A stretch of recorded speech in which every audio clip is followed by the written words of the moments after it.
A builder jumped down onto a nail. It went straight through his boot, 6 inches of it, and he was in so much pain that the smallest movement was unbearable. They had to sedate him before they could touch it. Then they got the boot off. The nail had passed between his toes. It had not touched him. There was no wound, no blood, nothing. His foot was completely fine, and he had been in agony. Here is the answer to this. Whole video, and I will give it to you now. Pain is not a signal your body sends. Pain is a decision your brain makes. Damage is one thing. Pain is a different thing. You can have either one without the other. That sounds like wordplay. It is not. Your nerves do report damage, and there is a proper name for those reports. But a report is not a verdict, and the reports are not what you feel.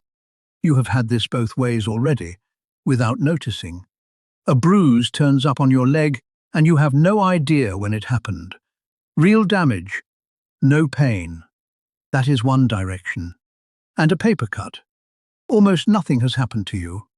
A millimetre of skin, and it is out of all proportion, for hours. Tiny damage, loud pain. That is the other direction.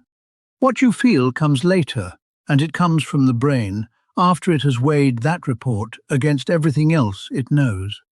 Where you are. What just happened. What it thinks is about to happen next. The builder's brain had excellent evidence. A nail, a boot, a fall.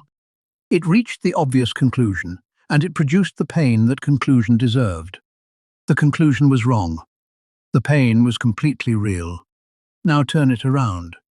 During the Second World War, an anaesthetist studied more than 200 men who had been badly wounded in battle. Serious wounds. The kind that would have any of us begging for help. About 3/4 of them turned down morphine. Not because they were being brave, because they were not in enough pain to want it. He kept careful records, and the records were consistent. After the war, he went back to civilian practice and treated people with comparable injuries. Those patients needed substantially more pain relief than the soldiers had. Same damage, far more pain.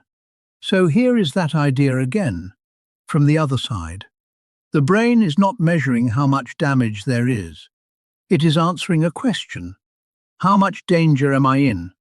And it answers using meaning, not just tissue. Because for the soldier, the wound meant the war was over. He was going home alive.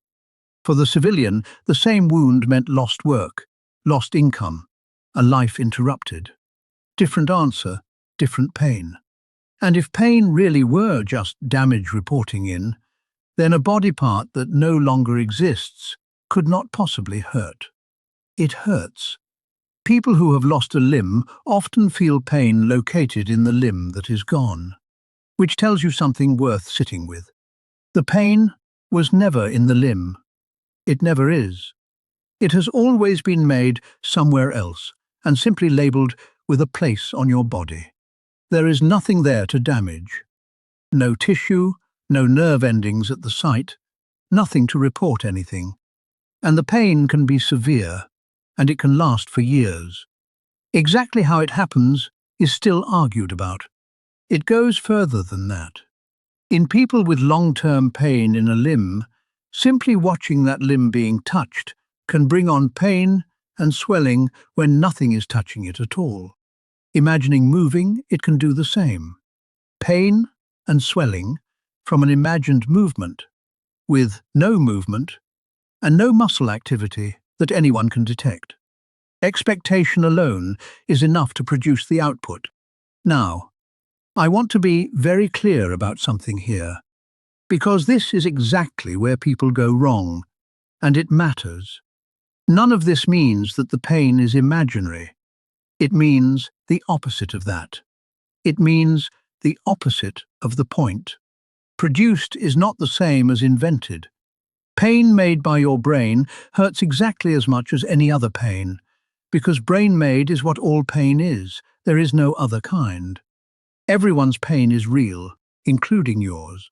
And if you are still thinking that pain is a design flaw, something the body would be better off without, then consider this. There are people who do not have it. A rare genetic condition leaves them unable to feel pain at all from the day they are born. They are not lucky. Burns and fractures go unnoticed. Infections spread quietly. Children bite through their own lips and fingers because nothing tells them to stop. Many of them do not live long. So pain is not damage arriving. It is your brain's verdict on how much danger you are in. Usually right, sometimes badly wrong, and never, ever imaginary. It is not your body reporting an injury. It is your brain trying to keep you alive. If you want more questions like this one answered simply, subscribe. New episodes every week.